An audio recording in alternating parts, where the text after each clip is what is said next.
She hadn't planned to stop. Didn't need bread. Didn't need nails. Didn't need anything. Really. Not anymore. But something about the way the wind shifted made her pull the res toward the square. That's when she saw them.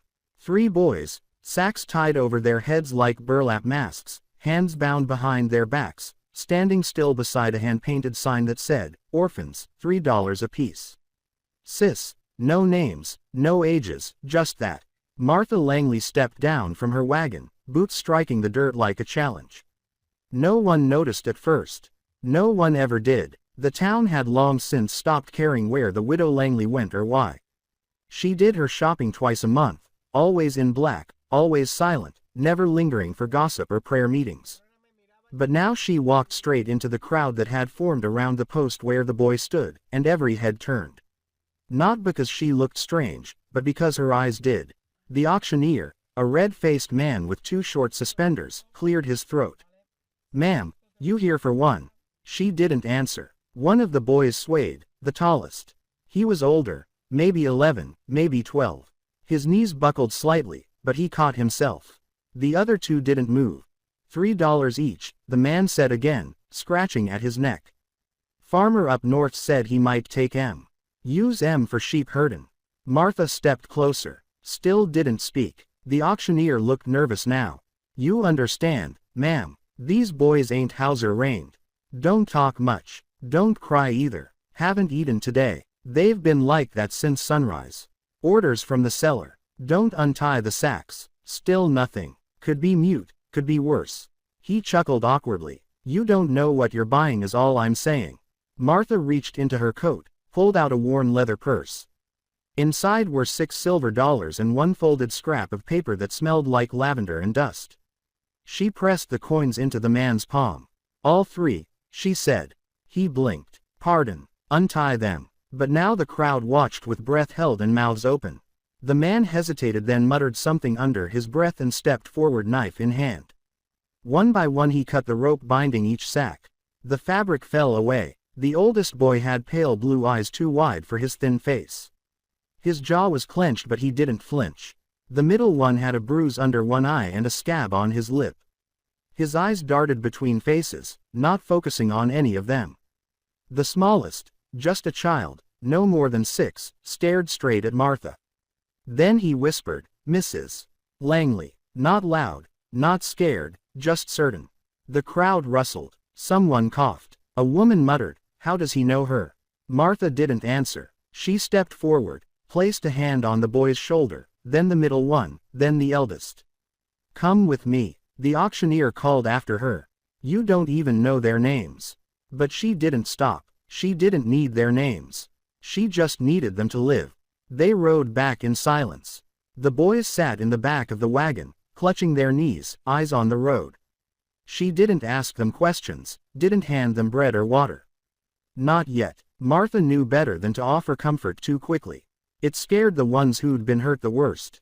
Her house sat on the edge of the valley where the pines grew taller and the creek ran fast. The fields had long since gone to seed. The barn leaned to one side, and the windows hadn't been scrubbed in months, but it stood, and it was hers.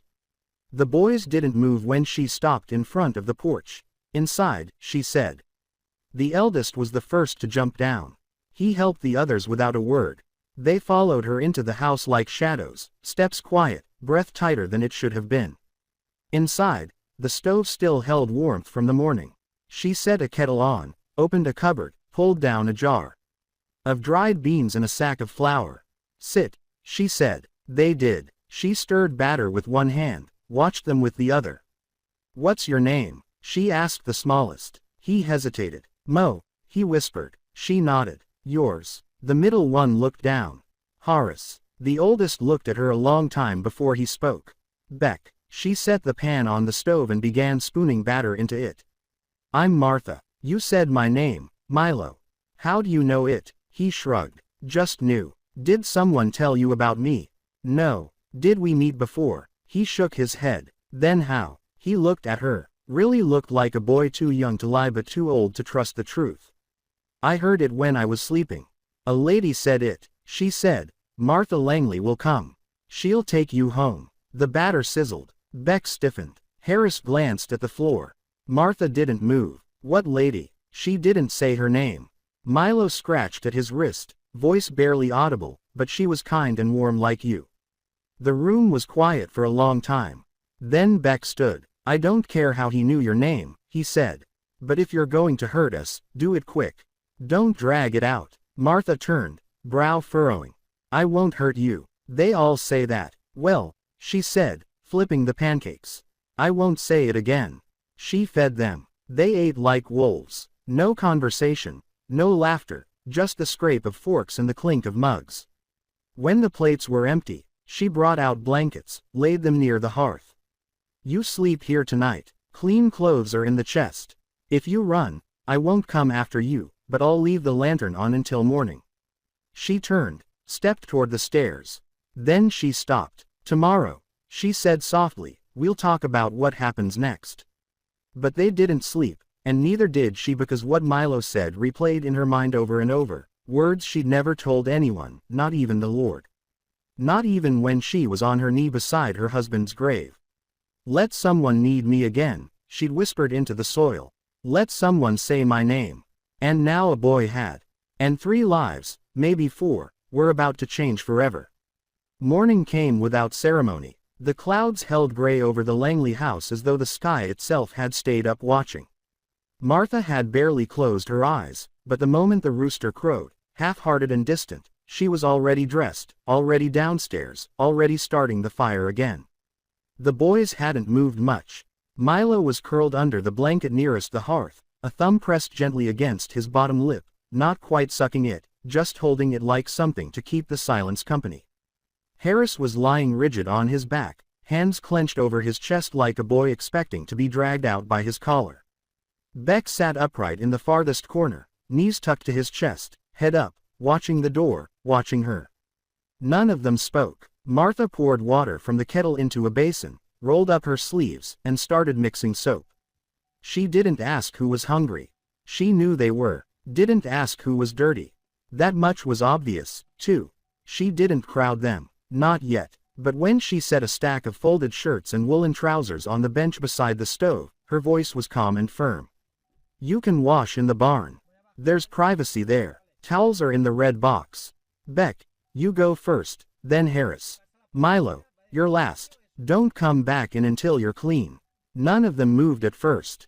Beck's jaw tightened. Why are you doing this? Because I want to. People don't do things just to be kind.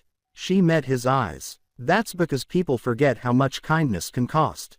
He didn't answer, but a minute later, he got up, took the clothes, and disappeared through the back door. By the time Harris had followed, Martha was already mixing oats into a pot of boiling water, slicing apples, and adding cinnamon she'd saved for a day she didn't think would come. Milo lingered in the doorway after the other 2 had gone. Small shoulders hunched. Can I keep my name? He asked. She turned. Why wouldn't you? He looked down. People change them if they take you in. I won't. Good, he whispered. 'Cause I think God gave it to me. Something in her chest wavered. You warm enough? She asked. He nodded. Go on, then. He trotted barefoot toward the barn. The sky lightened as they bathed and changed. Beck was the last to return, hair still damp, shirt too big, but clean. He didn't sit, just stood at the table like he was waiting for orders. I'll do chores, he said. You don't need to. I want to. That changed things. Martha led him outside, showed him the tool shed, the old chicken coop, the vegetable patch that hadn't seen a spade in months. Beck didn't ask questions, just nodded and got to work. She sent Harris to stack firewood. Milo followed her through the house, helping her fold linens and collect dishes. It wasn't a perfect day. There were awkward silences, sudden flinches. Milo dropped a plate when she spoke too sharply about the mud on his boots. Harris wouldn't meet her eyes. Beck didn't come in for lunch. But by the time the sun had dipped past the ridge, there was warmth in the house that hadn't been there in years. And then a knock. 3 short raps. Martha froze. The boys looked up. She opened the door and found Reverend Jacob Stokes standing on her porch, tall, lean, in a black coat with hands folded like he was praying even when he was. Afternoon, Martha, he said. Heard you made a purchase in town. She stepped outside, closed the door behind her. I brought them home. Wasn't sure it was you. Some of the townsfolk thought you'd gone mad. Maybe I have. They're not livestock. I know. They've been passed between more homes than most dogs, Martha. People take them, then bring them back. That one boy, Beck, he broke a man's nose with a horseshoe. He won't be breaking mine. Reverend Stokes looked at her for a long time, then sighed. You want me to help get their names written with the county clerk? Make it official. Not yet. I need to know they'll stay. I wouldn't count on that. Not with their history. She looked past him at the hills, then back. Then I'll make new history. He smiled faintly. You always were stubborn. I learned from the best. He tipped his hat, turned to go. Martha. She looked back. I hope you know what you're doing. Taking in one boy is hard enough. 3. That's a resurrection. She didn't reply. Inside, Milo was peeking from behind the curtain. Who was that? Just someone who worries too much. He's scared, Milo said, of what might happen to us. So am I. That night, she pulled out an old Bible from her trunk, set it on the table. The boys watched. I read from this when I was your age, she said. Sometimes it helped, sometimes it didn't. But I thought maybe you'd want to hear something from it tonight. They didn't answer, so she read anyway. He saith the solitary in families. He bringeth out those which are bound with chains. She didn't look up, just turned the page and kept going. By the time she closed it, Milo was asleep on the bench. Harris was curled up in a blanket, and Beck, though his eyes were open, wasn't watching the door anymore. He was watching her. She blew out the lantern. And for the first time in years, the silence of the house didn't feel empty. The next morning, there was blood in the snow. Not a lot, just a trail, thin and broken, leading from the back of the house toward the trees. Martha followed it, heart tight in her throat. The boys were still asleep. At least she thought they were. She hadn't woken them. Not yet. Not until she knew. The trail twisted between the trees, barely visible, interrupted by boot prints, too small for a man, too heavy for a fox. She followed it past the fence line, down the ravine, and into the copse where the pines grew thick. And there she found him. Beck, kneeling beside a snare trap, his hand wrapped in cloth, face blank. A rabbit struggled in the loop beside him, half dead, bleeding from the belly. I didn't mean to, he said. Martha stepped closer. I wanted to help. Thought I could get breakfast, but it fought me. He didn't cry, didn't wince, just stared at the rabbit, then at her. Will it die? Yes. I'm sorry. She crouched, gently, took the animal, and ended its pain with a rock. Quick, silent, she wrapped it in a cloth and looked at his hand. You need stitches. I've had worse. I'm sure you have, but you won't again, not here.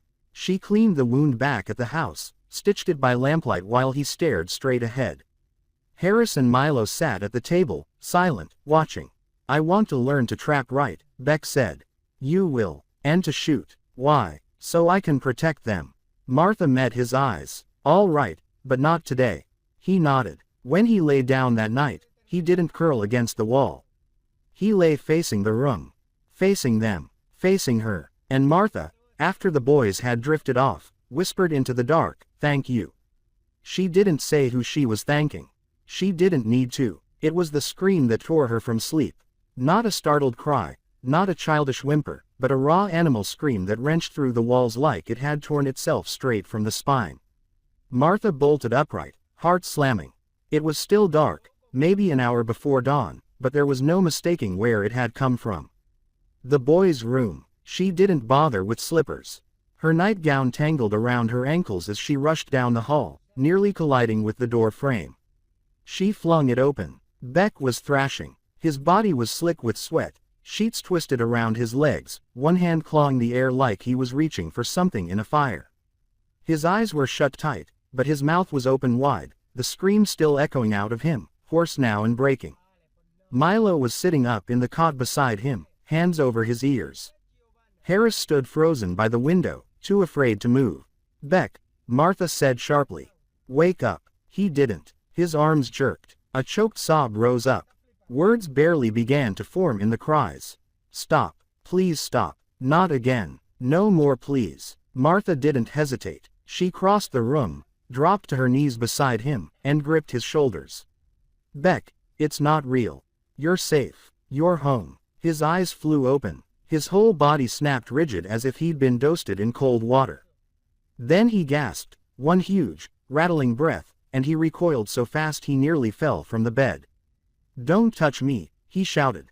"It's Martha," she said calmly, not moving. "You were dreaming." He blinked, looked around the room like he didn't recognize it.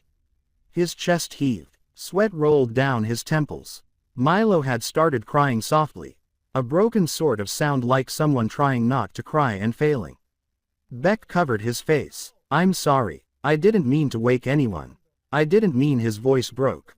Harris stepped forward, still pale but steady now. "He does this sometimes," he said. "Not always this bad, but sometimes." "Should I go sleep in the barn?" Beck asked. "I'll be quiet. I swear I'll be quiet." "No one's going to the barn," Martha said. "You're staying here." He lowered his hand slowly.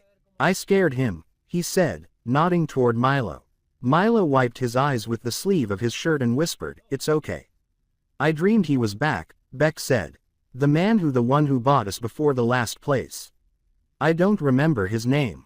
Just his boots. He always smelled like rope. I thought I was back there." Martha felt her throat tighten. "You're not." "I know. You're not." He nodded a little slower this time. They all sat in silence for a while. The only sound the wind outside scratching at the roof. Eventually, she spoke. "We'll make tea now," Harris asked. "It helps," Martha said, rising. "It helps remind us where we really are." They followed her, silent as shadows. In the kitchen, she lit the lantern, boiled water, and let each boy choose his own mug. Milo picked one with blue flowers. Harris chose the plain gray one. Beck didn't choose until she held one out herself, an old tin cup with a dent in the rim. He took it without a word. They sat at the table sipping slowly. Beck's hands still trembled, but his breathing eased. "Are nightmares like memories?" Milo asked barely above a whisper. "They're what memories do when you try to forget them too fast," Martha said. That seemed to make sense to all of them, though no one said anything after. They stayed at the table till dawn. None of them returned to sleep. But when the rooster crowed again, it sounded less lonely. Later that morning, Martha handed Beck an axe. He stared at it. "You want me to chop wood? I want you to do something that makes your arms tired and your mind quiet," she said. "But you're not touching that pile until I show you how. You nick that blade, and I'll have you sharpening it till Easter." He nodded. It was a slow process. Beck was strong but unused to proper tools. He'd been handed things before, knives, belts, ropes, but never taught to use them right. Martha corrected his grip, showed him the difference between splitting a log and splitting a knuckle. By noon, he was sweating and focused, and the pile of kindling was growing. Harris helped her in the garden. He didn't talk much, but she saw how he handled things carefully. Seeds, roots, dirt, as if they might vanish if pressed too hard. When he found a worm, he picked it up gently, set it aside, and kept digging. "Did you ever have a family?" he asked suddenly. "I did." "Where are they now?" "Gone." He didn't press, just nodded. Martha appreciated that. Some boys asked to wound, others asked because they were looking for parts of themselves. Harris asked like he was trying to see how much loss he might survive. Inside, Milo was sweeping, not because anyone told him to, but because he liked making little lines on the floor. He sang to himself softly, old hymns without full verses, just fragments he remembered. "This little light of mine," he murmured again and again, not seeming to realize she could hear. That afternoon, Martha found herself humming the same tune while baking. 3 days passed, then 4, then a week. The boys began to change, though none of them noticed it. Harris started reading aloud by the fire. He wasn't good at it. He stumbled over long words, but Milo always clapped anyway. Beck stopped asking to do chores. He just did them. Martha caught him once repairing a hinge on the barn door with a nail he'd found. And when she asked who showed him how, he shrugged. "You did," he said, "when you fixed the gate latch." Milo began leaving little drawings under her pillow. Crayon things smudged and barely decipherable, but always with her in them, always with the word home scrolled somewhere in the corner. But it wasn't perfect. One night, Harris came home with a black eye. Martha saw it the moment he walked in. What happened? Nothing. Don't lie to me. He looked at his feet. Town boys said we were trash. Called Beck names. I told them to stop. They didn't. Did Beck fight back? No. He just stood there. Why didn't you run? He shrugged. We don't run anymore. Martha knelt. Let me see. He lifted his chin. She touched it gently. You're brave, she said. Foolish, too. Sometimes they're the same thing. She cleaned the wound. That night, she made hot stew and let them all sit closer to the fire than usual. Beck didn't say much, but he slid Harris an extra slice of bread when he thought no one was looking. A letter arrived the next morning, postmarked from town. Martha almost didn't open it, but the handwriting was familiar, tight, legal. It was from the county. She read it twice, folded it, put it in her apron pocket. After breakfast, she asked the boys to sit. I've been asked to bring you into town, she said. The room went still. Why? Beck asked. They want to ask you questions. Make sure you're doing well. That I'm fit. We don't want to go, Milo said. You don't have to stay, she said gently. But you have to come with me. You have to show them what we've built here. Beck stood slowly. If they try to take us. They won't. Not if we show them who you really are. Not what they've heard. Not who you were passed between like property, but the truth. What we've become together. No one spoke for a long time. Then Harris nodded. All right. The ride to town was long. No one spoke. When they arrived, the courthouse loomed like a brick sermon. Inside, the hall smelled of ink and varnish. The clerk looked down at them with suspicion. But the boys stood straight. Milo held Beck's hand. Harris didn't fidget once. The man asked questions. Do you sleep through the night? Do you get meals? Do you feel safe? Each boy answered, calm, clear. Beck's voice only cracked once, and when it did, he lifted his chin and repeated the word stronger. Yes. When it was done, the clerk leaned back. You're lucky, he said. She could have left you to rot. Not many would take in 3 of you. Not after what we've seen. She didn't take us in, Beck said. The man blinked. She did. We chose her. That night when they returned home, there was a new drawing under Martha's pillow. It was of 4 stick figures holding hands in front of a crooked little house with smoke from the chimney and stars overhead. On the roof, someone had written in big letters, found. And for the first time since burying her husband, Martha cried. She didn't do it in secret.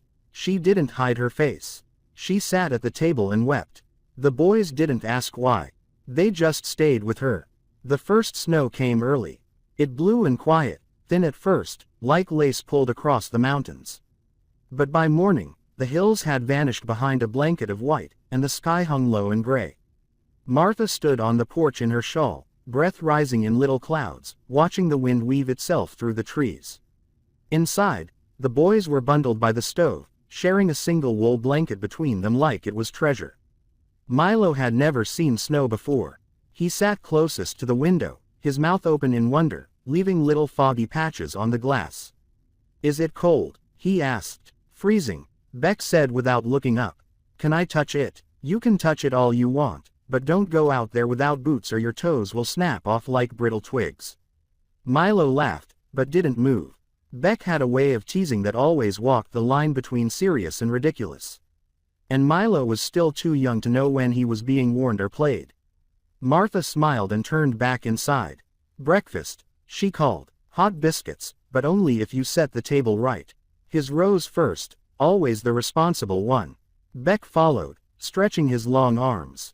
Milo scampered to his place, his head still swiving to the window, trying to catch every flake before it hit the ground. They ate in a silence that had stopped being uncomfortable weeks ago. It was a silence of understanding now, of warmth and chewing, and eyes meeting over mugs of tea. Martha found herself watching them longer than she meant to. Why are you looking at us like that? Beck asked. A biscuit. Halfway to his mouth. I'm just proud, she said, her voice quieter than she intended. The boys paused. It was Milo who reached out and took her hand. He didn't say anything, just held it. That afternoon, they built a snowman. Not because anyone told them to, but because Milo insisted they had to try. He needs arms, Milo said, circling the lumpy figure. And a hat. Give him yours, Beck teased. No way. My ears will freeze off. You're the one who wanted to build a snowman. I didn't say he needed to hear anything, Milo said smartly, and Beck burst out laughing. Harris came out with a couple sticks and an old tin lid for a hat. Martha watched from the porch, a mug of tea in her hands, the sound of laughter and boots crunching in snow swirling around her like the best kind of music. It had been a long, long time since she'd heard children laugh in the yard, since her husband's voice had joined them, since she'd let herself imagine the sound returning. But now it had, and it wasn't just noise, it was life. By sundown, the sky burned gold over the white hills, and the boys came in soaked to the bone, but beaming. She made stew, and they peeled off their wet clothes, hanging them by the fire like old rags. Steam rising from the boots. Milo curled up in one of her old shawls. Beck brought out a deck of cards. Who wants to lose tonight? He challenged. You always cheat, Harris said. You just always lose. Same thing. They played 3 games, then fell asleep right there on the floor in a tangle of arms and limbs, the way only brothers, real or chosen, could. Martha didn't wake them. She draped another blanket over the pile of boys and sat beside the stove until the coals turned red and low. The wind howled outside, but the cabin held tight. The trouble came 5 days later. Martha had gone into town alone. Supplies were low, and the boys were busy patching the hen coop after a raccoon tore through it in the night. It was supposed to be a short trip, but when she reached the general store, something was off. The man behind the counter, Gerald Wash, stopped stacking flour, and looked up. He was never friendly, but today he looked uneasy. Something wrong? Martha asked. He scratched his neck, heard a writer came in asking questions about the boys. Her hands went still on the counter. What kind of questions? The kind you don't want strangers asking. Said he had papers. Said he was family. Martha felt her gut tighten. What name? Didn't give one. Rode off before anyone could stop him. But he headed east toward your place. She left the supplies. Didn't even pack them up. She rode harder than she had in years. Her old mare kicking up snow and slush as they tore down the road. Her breath fogging in the cold, her heart pounding louder than hoofs. When she crested the last hill, the cabin came into view and a horse was tied outside. A dark horse, saddlebags heavy with something she couldn't see. The boys were still inside. She jumped down and ran. The door was open. Inside, the boys stood in a row, silent, back stiff. In front of them, a man in a dark coat, tall, pale, a mustache that curled at the edges like a villain from a dime novel. He held a folder in one hand and in the other something worse. A sag, the same kind the boys had worn when she first saw them. Step away from them, Martha said. The man turned slowly. You must be the widow. You must be lost. I'm not. I've come for what's mine. They're not yours. He opened the folder. Ward transfer papers signed by Judge Hammond 2 counties over. I paid good money. You paid for flesh, not for family. He tilted his head. That's a pretty word for stolen property. You say that again, Beck said, voice shaking. And I'll knock your teeth out. The man laughed. You think you can fight me? Boy, I already did. You're a feral dog, the man said, stepping forward. You and your little mutts. Then we bite, Harris said, stepping beside Beck. Milo clung to Martha's side. The man reached into his coat. Martha moved first. The rifle from the mantel was already in her hands. She raised it, eyes steady. Try it. He froze. You think I won't? She asked. I think you're scared. I am, she said. But that do mean I won't pull the trigger. The man's hand hovered. Then slowly he lowered it. You'll pay for this, he said. They always find out always. They already did, she said, and they left them with me. He backed to the door, tied the sack to his saddle, and rode off. She didn't lower the rifle until the sound of hooves vanished completely. That night, none of them slept. They sat by the fire, huddled close, the warmth doing little to settle the tremble that lingered in Milo's hands or the hard set of Beck's jaw. They'll come back, Beck said. Martha nodded. Maybe, but we'll be ready. Next time we fight. No, she said. Next time we stay together. They think we're weak, Harris said. Then let them think it, she replied. It's easier to surprise them that way. Beck gave a dry laugh. The next morning, She went into town again, this time with all 3 boys. She marched them into the courthouse, straight into the judge's office, and dropped the papers the man had left on the desk. "I didn't sign these," Judge Tomlin said, adjusting his spectacles. "Hammond's retired. Hasn't signed anything in years. Then someone's forging legal documents to snatch children." He palled it. "We'll handle this," he said. "You have my word." "I don't want promises," she said. "I want names and I want peace." He nodded. She left the courthouse with her arm around Milo's shoulders. That winter passed like a slow song. The days short, the nights long, but filled with the kind of quiet routine that made life bearable. The boys learned to bake. Beck built a sled. Harris read every book in the attic and then reread them. Milo started learning to write. His first word wasn't cat or dog. It was Martha. He left it written in chalk on the cabin wall. When she saw it, she cried again, not loudly, not for long, but real tears. By the time spring came, they had planted a new garden. By summer, it was growing strong, and the boys, each in their own way, had learned how to grow with it. The garden rows bent in tidy arcs like stitched seams along the earth, and Martha moved between them with her sleeves rolled to her elbows and a basket in her arm, humming under her breath. By now the boys could tell her mood from the hum. Today it was a calm one, soft and low like a hymn. The cabbage heads were full and tight, and Milo ran beside her, carrying the smaller basket, wobbling slightly under its weight. His handwriting had improved since winter. His R's still came out backwards sometimes, but his name, Milo, was sharp and proud on every paper she gave him. "Martha," he said, huffing as he walked behind her. "Can we cook it all today?" She looked down at him. "You want cabbage stew again? We got Beck's birthday soon. Should make something special. It's not for 2 weeks. Then we got time to make it perfect." She smiled, brushing soil from a head of lettuce. "We'll think of something." Up near the coop, Beck and Harris worked in rhythm, shoveling, lifting, hammering. The boys had taken to the work like they'd been born into it, not dragged here with bags over their heads and bruises on their backs. Beck had grown a few inches taller since the winter. His sleeves didn't reach his wrists anymore, and Harris' voice had deepened just slightly, enough for Martha to hear it change, even when the boys pretended not to notice. Time was moving just slow enough to feel it in their bones. But peace, like all things, never lasted forever in places like this. The first warning came in the form of a letter. No name, no address, just folded parchment slipped into the crack of the door late one night. Martha found it when she stepped out with her lamp, the oil burning low. It was written in careful penmanship, but the words were sharp. "You stole them. That won't be forgotten." She burned it in the fireplace and didn't tell the boys. The second warning came 2 weeks later. A chicken was missing. Then a goat found dead, neck snapped, left with no signs of struggle. Beck found it before Milo could see. They buried it near the garden.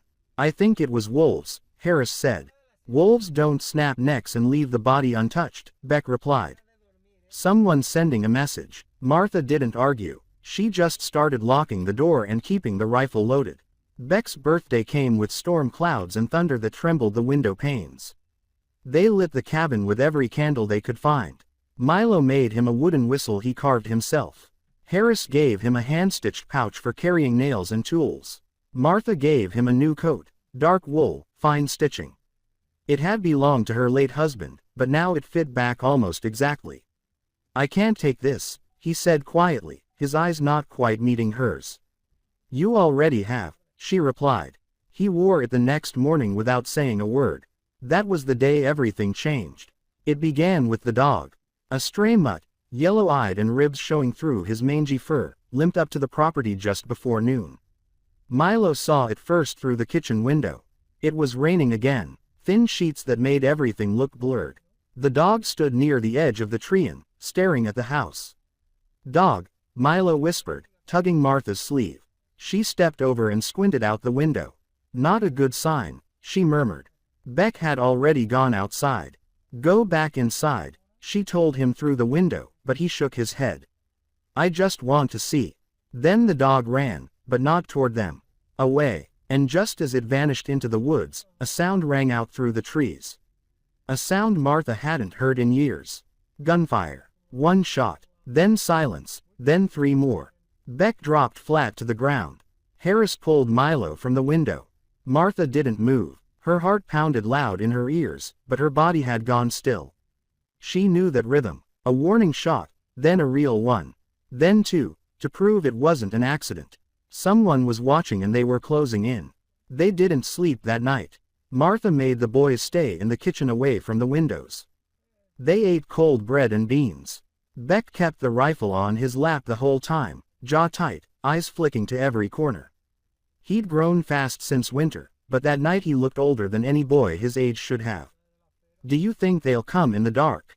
Harris asked. "No," Martha said. "Cowards don't walk through shadows. They wait for light." So they waited and the morning brought nothing but fog. Still they stayed inside 2 days 3. By the 4th day they were low on food. "I can go into town." Beck said, "I'm faster." "You're a boy." She said, "They'll be looking for you." He didn't argue. Instead she took the long trail, avoided the road. It cost her 3 hours each way. When she returned, her face was pale. "What is it?" Harris asked. "There's a man in town. New keeps asking about me. Keeps asking if I live alone." "Did you tell anyone?" "I didn't need to," she said. Sheriff already ran him out, but he wasn't working alone. That night, she unpacked a box she hadn't opened in years. Inside was her husband's old revolver, a spare box of ammunition and a map. She unfolded the map across the kitchen table. "There's a safe place 3 valleys over, a church-run homestead. They help families. If I leave tonight, I can speak with the pastor there by morning." "You're going alone?" Harris asked. "I need someone to stay and keep you safe if I'm gone more than 2 days." "We're not leaving," Beck said. She looked at him. "If they come," he said, "we stay together." "That's exactly what I'm afraid of." But he didn't back down. In the end, she left at dusk, rode out with the revolver strapped to her side, a satchel of dry bread and jerky in her saddle bag, and the hope she'd return before anything went wrong. She didn't get far. By sunrise, she was less than 10 miles out when the storm hit. Not a storm of weather, but of sound, hoofbeats in the distance, then a whistle. She turned her horse down a narrow creek, but they were faster. Within an hour, she was surrounded by 3 riders, men in dust coats, faces covered in scarves, guns drawn. She didn't flinch. "Where you headed, miss?" The lead one asked. "Church," she said. "Not that it's any of your business." "It's not," he said, circling her slowly. "But those 3 boys you've been harboring," she spat. "They were dumped like trash. I gave them a home. You stole them from someone who paid good money. Then maybe the system's broken." He laughed. "Maybe it is. Doesn't change the law. Then maybe the law is broken, too. You're awful brave, miss, for someone surrounded. I've got enough lead to fill all 3 of you," she said, lifting her revolver. "And I've got friends," he said, whistling again. Behind her, 4 more men stepped out of the trees. She didn't lower the weapon, but she didn't fire either. Instead, she dismounted. "If you take me," she said, "you'll have to drag me. I'm not walking anywhere with men like you." "You won't need to," the leader said. And then he struck her. But back at the cabin, the boys waited. First 1 day, then 2. By the 3rd, Beck couldn't sit still. "She wouldn't leave us. She might have gotten stuck," Harris said. "Injury, storm, anything." Beck shook his head. Something happened. He opened the box she left behind, the second revolver, a map, the names of the church folks she meant to see. "We go after her," he said. "We can't leave, Milo." Milo looked up. "I'm coming." "You're not strong enough." "I don't care. She's my mom." That stopped them both. In all the time they'd been there, none of them had dared say it aloud.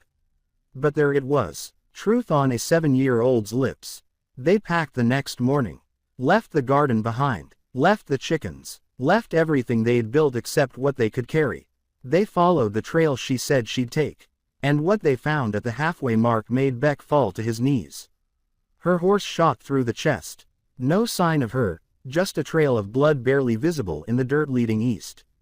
Away from town, away from the church, into the hills where men took people when they didn't want them found. Beck rose, eyes filled with fire. He turned to Harris. "We're bringing her home." They moved before sunrise, hugging the tree in where fog sat thick like breath held too long. Beck led map tucked under one arm and revolver holstered at his hip. A weapon that looked too large for a boy not yet 16, though he carried it like it belonged to him.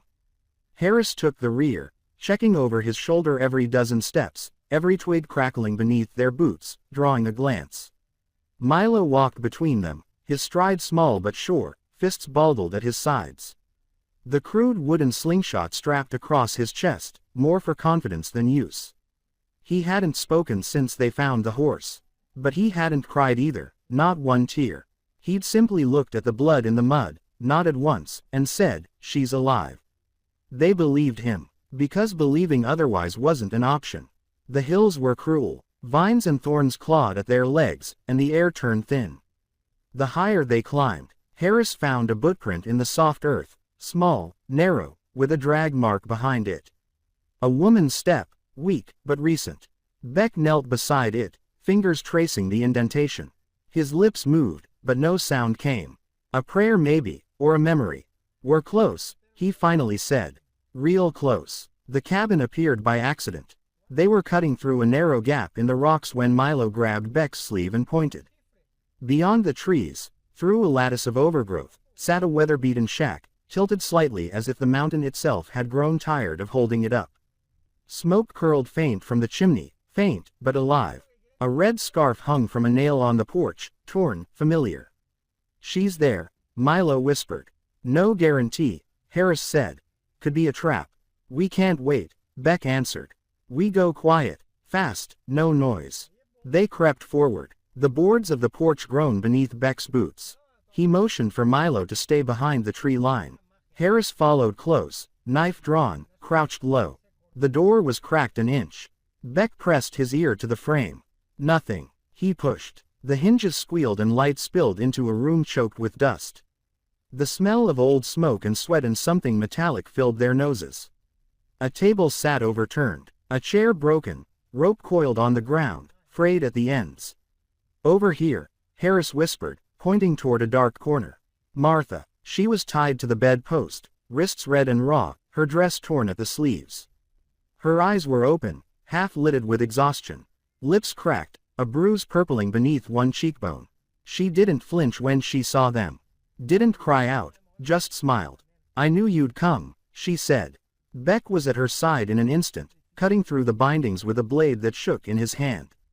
"Did they hurt you?" he asked. "Not in the way they wanted," she replied, wincing as the ropes fell loose. Harris stepped to the window. "No sign of them." "They'll be back," Martha whispered. "They only left to get supplies. There's more. They're not just after me. They're after the boys. Some new buyer said, 'Orphans like you fetch good coin. Especially if you're broken in already.'" Milo's voice came from the door. "They're coming." He was supposed to stay back, but he stood there now, holding a rock in one hand, his eyes wide. 3 men coming up the trail. They had minutes less. Beck pulled Martha to her feet. She staggered. "I can run," she said. "You can lean," he replied, slinging her arm over his shoulder.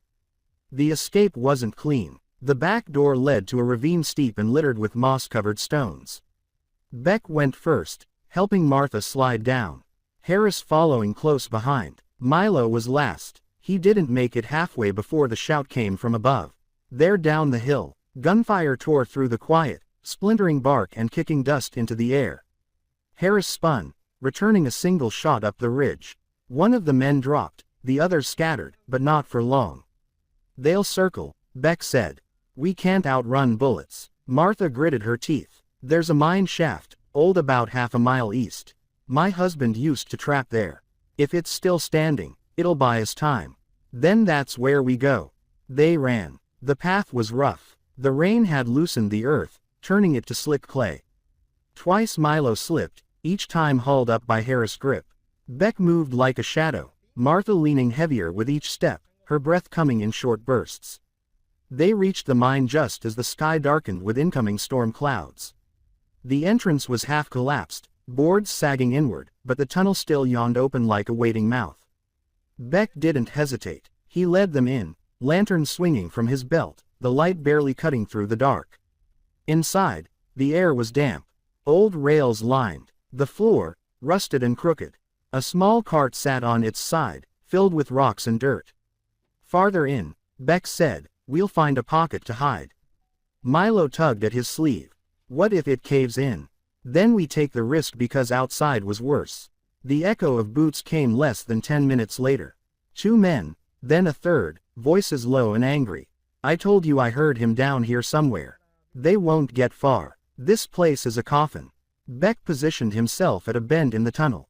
He handed Martha the revolver. She looked at him startled. "You shoot if they get too close. No questions. I won't let them take you," she said. He nodded once and slipped into the dark. The ambush was fast. Beck waited until the first man passed, then struck with a piece of iron rail, catching him across the temple. The second spun, shouting, but Harris tackled him from the side, knife flashing in the dim. The third raised his pistol, then went down with a gunshot from behind. Martha stood at the tunnel mouth, smoke curling from her weapon. Her hands shook. I didn't think I would." "You did," Beck said, helping her lower the gun. "You saved us. We're not safe yet," and they were. The last man wasn't dead. He groaned, reaching for his weapon, blood streaming down his cheek. "Please," he rasped. I was just doing a job." Beck looked at Martha. She stepped forward, leaned down, and took his weapon. "You tell whoever sent you," she said, voice firm and cold. "If they come near my boys again, I'll put the next one between their eyes." She stood. "We leave him. Let him crawl back." They exited the mine by a side shaft Beck remembered from the map. It took them twice as long to circle the ridge and reach the base, but by sunset they were clear of the hills, clear of the blood, the shack, the mine. By morning, they were home. It took weeks before anyone spoke of what happened. Milo finally asked one night, his voice soft as he dried dishes beside Martha. "Will they come back?" She didn't answer right away. "They might," she said, "but we're stronger now." Beck built a second fence. Harris set traps. Martha got a dog, a big solemn hound that slept at the foot of her bed, and never let the front porch sit empty. And slowly the fear faded, but not the memory. They planted a tree where the mine used to be, a small one, fragile but growing. For them, it was enough. The tree didn't bloom until spring. But when it did, Milo was the first to notice.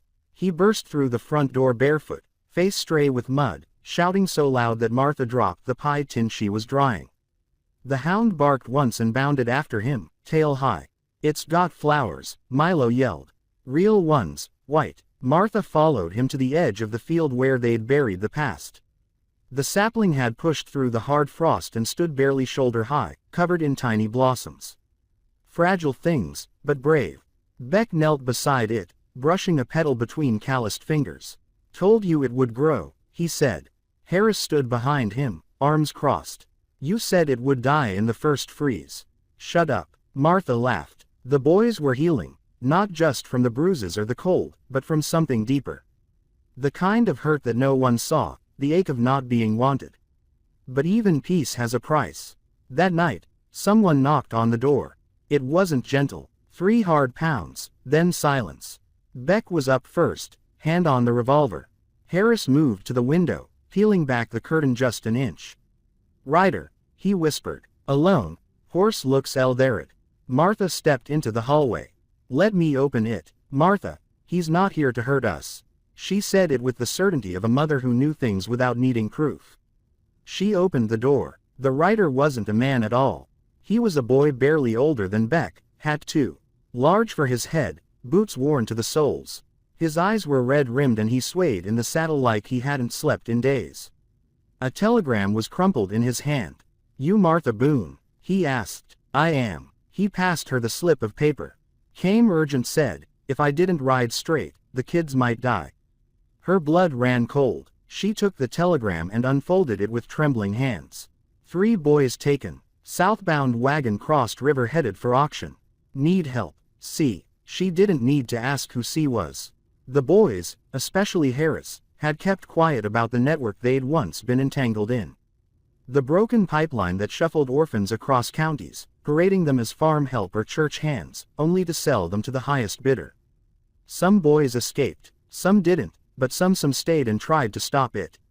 C was one of those. And if C had sent this, it meant it was bad. All right, Beck said, already lacing his boots.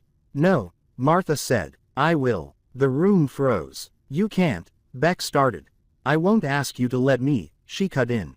I'm telling you, I've stood in this house long enough trying to make a home for boys who never knew what one looked like.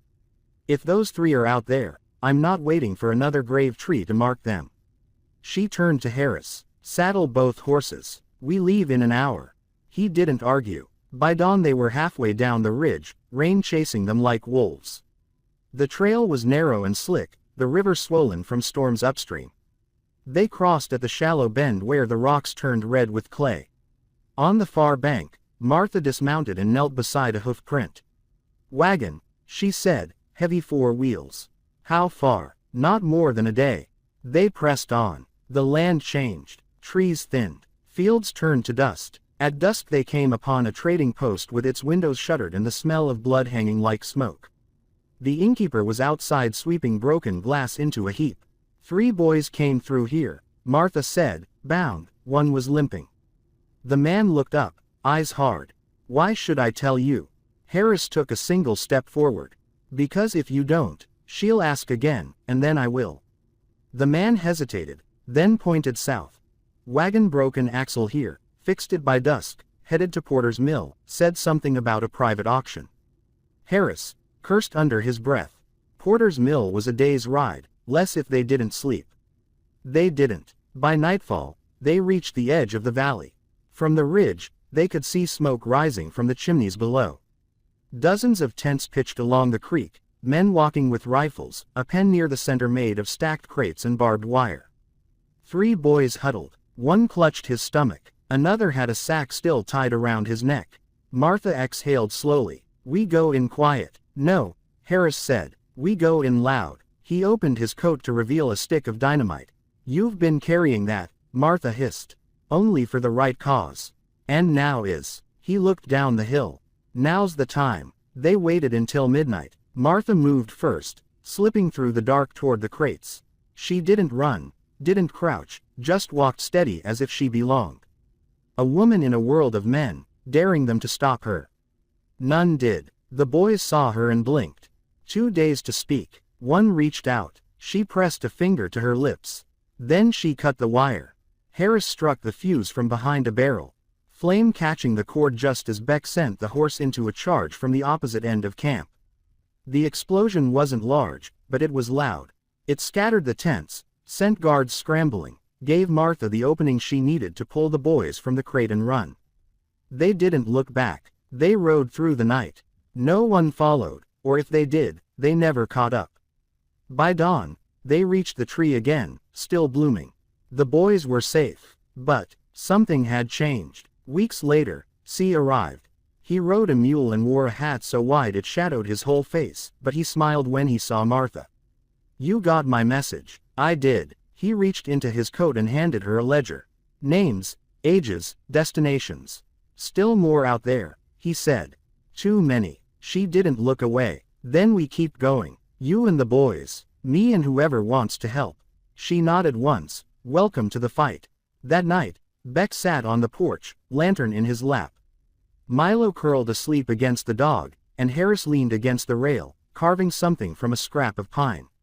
You ever think we'll stop running? Beck asked. Martha came outside, the newest boy, Jonas, tucked beneath her arm. No, she said, but maybe we'll make a place where others don't have to. Jonas looked up at her, then at Beck. Are you my new family? Martha didn't hesitate. We're your real one. And in the distance, lightning rolled across the hills. But for once, no one was afraid of the storm. The storm rolled in with a low grumble just past midnight. The rain didn't come all at once. It crept in slow, whispering against the windows like an old voice returning to a house it once knew. The boys didn't wake, not even Milo, who usually stirred at the slightest creak of the roof. They were too tired, too full, and for the first time in years, too safe to flinch. Martha sat by the hearth, her hands wrapped around a mug of coffee gone cold. Beck slept near the fireplace, a book still open on his lap. Harris leaned against the doorframe, his eyes watching the trees shift in the wind. No one spoke for a long time. There was nothing that needed saying. The fire crackled low. Outside the field swayed with the rhythm of the downpour. It was the kind of storm that cleared the air. Not one that brought fear, but one that swept out the ghosts. Martha finally set her mug down and looked toward the bedroom where the newest boys were sleeping. Jonas, Polly, Ben. Ben had been the last one rescued, the smallest. He still cried in his sleep sometimes, though he tried to hide it. But earlier that evening, he'd handed her a piece of torn paper with something scrolled in charcoal. Muhammad. That was all it said. No one had told him to write it. No one had even said the word aloud in days, but somehow he'd known. Martha kept it folded in her apron now, close to her heart. "They're healing," she whispered. Harris nodded. "So are we." Outside the wind shifted, bringing with it the scent of river mud and wild flowers, both lingering signs that spring was digging its heels in. New life pushing through old dirt. A week passed, then two. The house, once too quiet, now buzzed with sound. Laughter, bickering, singing off-key. Beck had started teaching the younger ones how to fish, though Milo swore the worms made him gag. Harris was carving each boy his own wooden toy. He claimed it was a gift, just something to keep your hands busy, but the care in every smooth edge said otherwise. Martha tended the garden. She added more rows this year. More mouths meant more to grow. Jonas liked to help her, not because he enjoyed the work, but because it gave him a reason to be near her. Every so often, he'd glance up from his digging and ask a question that didn't sound like a question at all. "You think I'll get taller?" "A family." Beck read the letter twice. "You going to say yes?" Martha looked out the window where the boys were chasing fireflies in the yard. "I already did." But years later, the tree still stood, taller now, thick with leaves. Under it, a small marker had been set. For the ones who never made it, and the ones who did. The house had grown, too. Bigger walls, more windows, laughter spilling out from every room, children of all ages. Some arrived with bruises, some with silence, but none stayed that way for long. Martha never turned anyone away, and in time, people began calling the house by another name. The Boone Light. Because that's what it became, a light for the boys who were buried in cages and crates in silence. For the ones told they weren't worth keeping. For the ones digging their own graves until someone reached out and said, "You don't have to." And for a quiet widowed woman who once lost everything and then gave everything to give them life.